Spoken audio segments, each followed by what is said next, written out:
So hi from the water at Bewl, just having a warm up. I've been to Bewl water twice before, once for a GBSUP event. It was super windy, but had of course fun downwind apart, and second time this year for the same event, which was not as crazy, a little bit of wind. Today it's really flat at the moment, wind's supposed to pick up.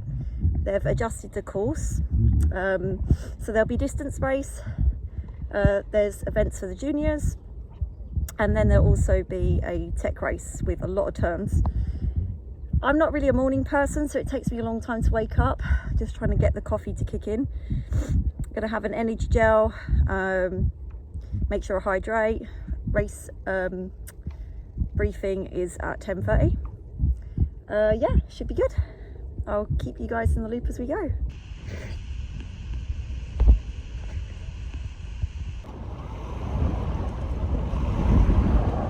Hi guys, so we're back at the van, gonna get a nice hot chocolate and a sandwich, and I thought I'd just give you a little lowdown about what happened today. So it wouldn't be a Bewl race without wind, would it?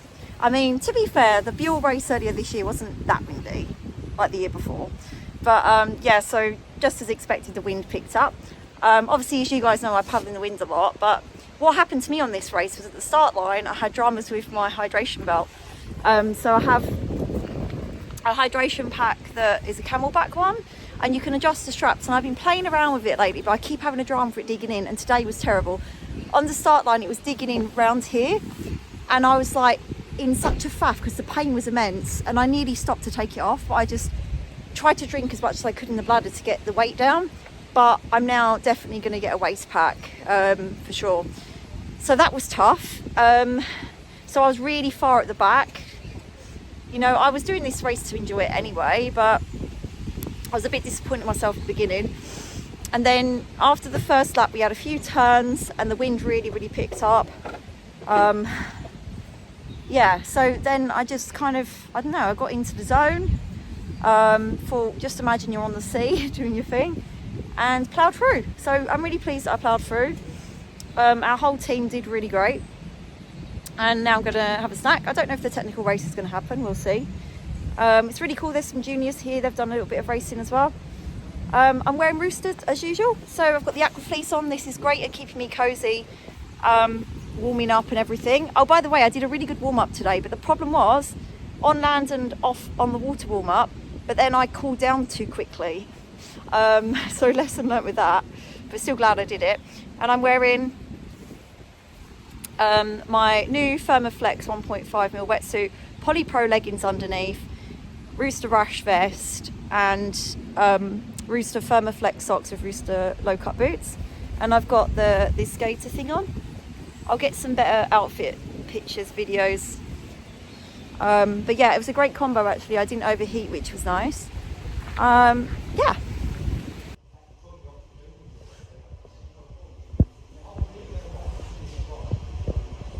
Hi guys, so I'm actually in Calshot ready for the race tomorrow, and I decided to add more to this video from last weekend for the GBSUP Bewl race, because I thought now that I've had a good week to kind of digest the whole race, I thought it'd be nice to do like a little kind of recap on it. I didn't film as many clips as I hoped from last weekend, but I did get lucky and got some footage of me in the tech race, thanks to a couple of people, and I made a little reel on Instagram. You might have already seen it, but I'm going to add that to this video as well. So that was really nice, because it's always great to watch yourself back, in my opinion. And you know, although that, yes, okay, obviously I race for fun, but it's still nice to look at technique and areas for improvement, because that's what I love about paddling. There's always something to work on, just like dance. You know, as you guys may know, I come from a dance background. Haven't been dancing lately, but you know, I've always been very interested in details and also looking after your body, and you know, first and foremost ensuring that your technique is safe for your body and your requirements. So I always find that really interesting. Anyway, so the race was at Bewl, as we all know. It was my third time there, and It was flat as a pancake in the morning, and just as expected, the wind did pick up. It wasn't as crazy as the first time that I've been at Bewl, which was last year, but it was definitely crazier than the second time this year. But it was really good fun because I train in the wind a lot and I paddle mostly on the sea. Well, the Thames estuary technically, but you know what I mean. I do actually paddle on the real sea as well. And so I quite enjoyed that because it gave a little bit of excitement to it. Because it made you not only like nervous, but also kind of like, oh God, how's it gonna go?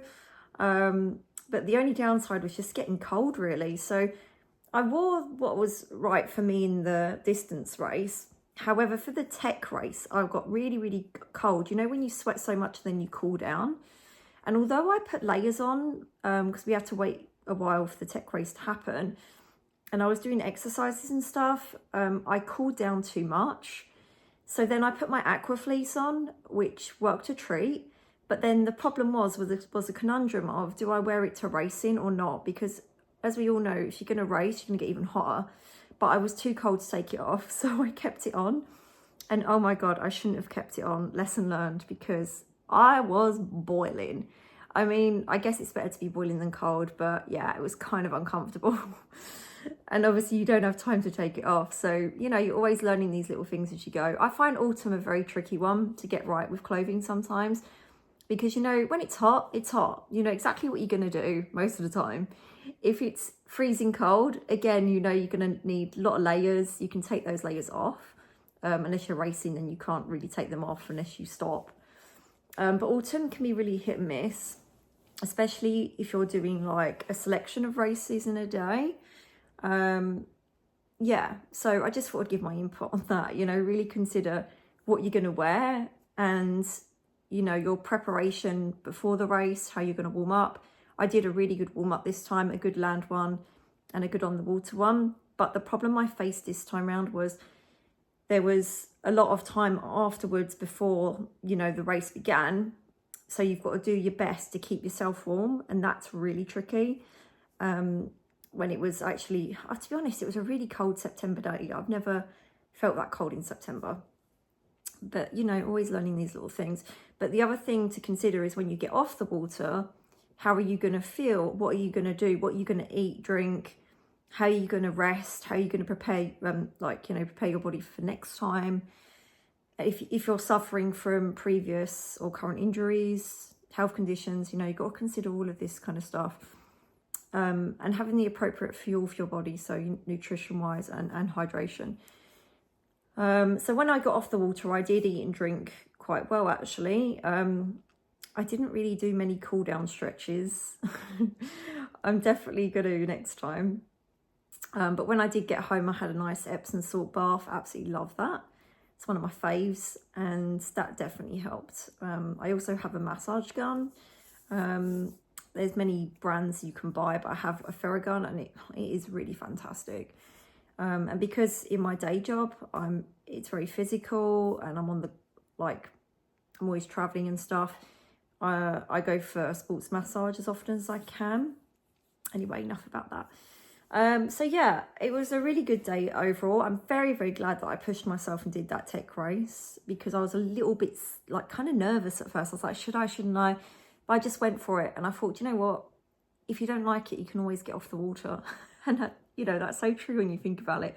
You don't owe anybody, or you don't even owe yourself anything, you know, just give it a try. If you're feeling like 50-50, just try it anyway. And that's the other thing I wanted to say for people that are out there that are thinking about racing. Please remember, there's always a challenger section or a novice section, or whatever they want to call it. It's very welcoming. The community in general is super welcoming. And you know, you do you, basically. And if you don't like it, you don't have to do it ever again. But if you're sitting on the fence and you're curious, like some people have even said to me, oh, I've got to wait till I'm fitter. And I'm like, why? You know, as long as you're healthy enough to be on the water and do that challenger or novice section, then just do it anyway, you know. You can always wait for tomorrow, but who knows what's going to happen. So just got to go for it. And in fact, that reminds me, My very first proper big race was actually Bewl Water last year, because prior to that, I do believe I'd only done a few easy races, the East of Anglia SUP Initiative series, which is great, by the way. And they're much, much smaller races, and have a novice section that you can be a part of for a year, which is a really nice way of doing it, actually, because it gives you a fair amount of time to build your experience and then go into the race category. So yeah, I really pushed myself. And in that race, Bewl last year, I was the last on the water, but I didn't care because I was just eager to finish it. And I was grateful to have finished it considering the crazy conditions. So that to me was a win in itself, you know. And it's always nice to be part of a team. You know, we have our Frangipani SUP team, run by Annie, and we are a really lovely group, always taking on new people. Feel free to check Frangipani SUP out on Facebook, Instagram and everything. So it's really nice to have a lot of us there that day, and to have that kind of, you know, team spirit going on and helping each other with things. It's really lovely. And also seeing all my other friends and making new friends, you know, that's what it's all about, is meeting people and celebrating each other's little victories, you know. And when I mean like celebrating each other's victories, I mean, it could be as simple as something as like, I actually came today, I turned up and I got out there. That to me in itself is a huge deal, because, you know, the SUP racing community is growing, which is wonderful, but I get it, it can be very daunting. So I really do love it when you get newbies, because I was new once. I'm still new now. I've only been racing just over a year. Lovely to see the juniors as well, by the way. We need more young people. Really great to see some people from Mersey Boat Lakes representing Essex, you know, because I'm from Essex. That was nice. They did really well. You know, God, if I was that young, would I have like had the confidence to get out in the water and it was that crazy? I don't know. And also, oh my gosh, let's give it up for Harrison, which is Scotty and Lauren's son. Very adorable. Did his first race, and I just like, you know, the confidence, just so incredible. I love that. I wish my niece would get out there and do that. You never know, maybe one day. So yeah, honestly, it was really fun watching the juniors. And, you know, if you're watching and you have a child or family member or a friend or whatever that would like to get involved, whatever their age, you know, you should totally come along, even if you come along to watch and see what it's all about. So yeah, I'm at my hotel it's in Langley, which is not far from Calshot. So in the morning I will grab a taxi. I've already pre-booked it. That's another lesson you learn if you're coming by train and it's a place like this which is quite quiet. Pre-book a taxi, because most of the time Ubers won't work and local taxis get booked a lot. And I'm really excited to hang out with my friends and see more of the Frangipani team. Yeah, and now I'm going to talk to you a little bit about my paddle, actually. Excuse the setup, but it's the best I can do right now for this spontaneous video. So I just wanted to talk a little bit about Blackproject. Blackproject have an incredible range of paddles, fins, and not just for paddlers, for other water sports as well. And I plan to do an actual full-on detailed video about this soon, but I just want to give you a little bit of promo for it now. You can find your nearest stockist on the website, and Chris is absolutely fantastic to talk to directly as well if you need assistance. He will help you out, because I know it's so overwhelming, not only just choosing a paddle, but choosing the right, if you're going to have a fixed paddle, the length, choosing the shaft of the paddle, choosing the blade size, even the type of paddle in general, by the way, because they have different paddles for different things. I had the Hydroflow X before in a fixed, and what I really personally find with this one, the Hydro Synergy X, is the blade. Let's show you the blade. The technology of the new blade is absolutely astounding. Just going to show you the profile, hang on. It has so much more power in it. What I'm personally finding is I'm getting a much more cleaner catch on a frequent basis. I'm getting more power in every stroke. especially when I analyse previous footage and I look at me using my HydroFlow X to this. And I'm really finding I'm getting so much more confidence in big chop because of the way that it's just grabbing the water. And I love the feeling of the shaft as well. It's got a taper to it. There are different strengths of shafts. Again, I will mention this more in the next video that I'm going to do about these paddles. But if you're curious now, head to the website. If you're still a little bit like confused, talk to them direct. But I really like the feel of it. I have really small hands, by the way, as well. And I just love this taper to it. Also the handle, so power grip handle. It's really, really comfortable. I'm very particular about handles on paddles. Don't know about you guys. We're all different, I guess. Yeah, and obviously it's extremely light. So a paddle is always a worthwhile investment, you guys. You don't have to be a racer or, you know, even serious about paddling. You know, there's plenty of people out there that are just hobby paddlers. I say just, I mean, being a hobby paddler is fantastic.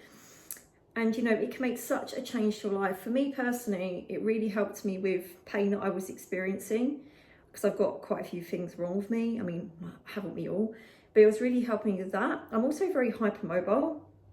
And when I had, I'm not going to mention brand names, but I had a paddle that I spent extra on that originally I thought was going to be decent, but actually it was causing me more grief in my joints and making me more tired as well. So it's not, you know, just looking after your body, it's also thinking about fatigue, you know, especially if you're going to be building up your paddles.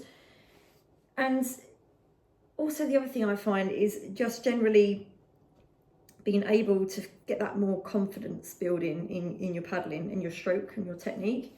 Because if you're using, you know, a decent paddle, it's going to be lighter. And also you're going to be, if you have a fix and you get it cut properly for the ball draw on and your height and everything and what you're doing, you're really going to notice a difference with that too. Because sometimes even with adjustable paddles, you notice people, I don't know if we all notice, but I do, probably because I'm just so detailed.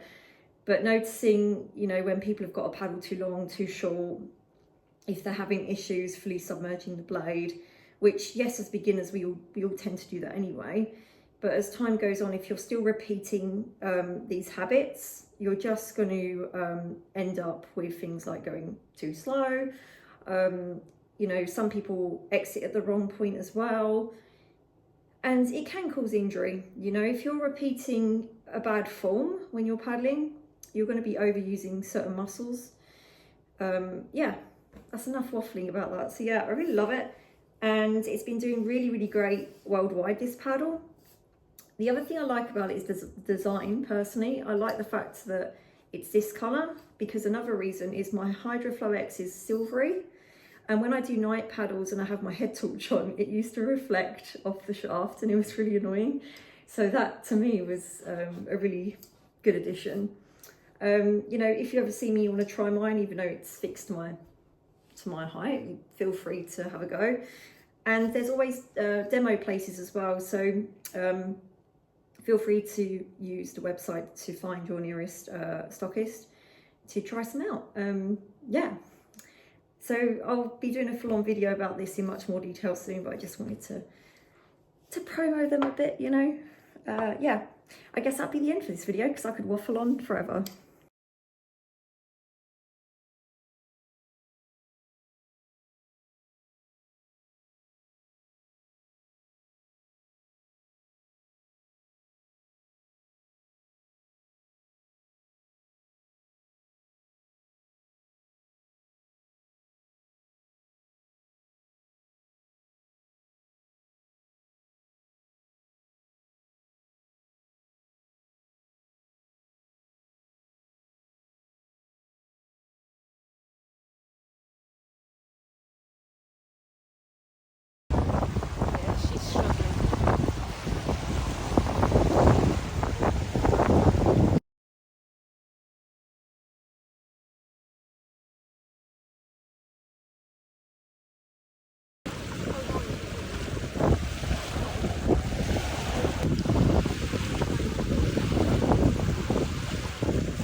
I'd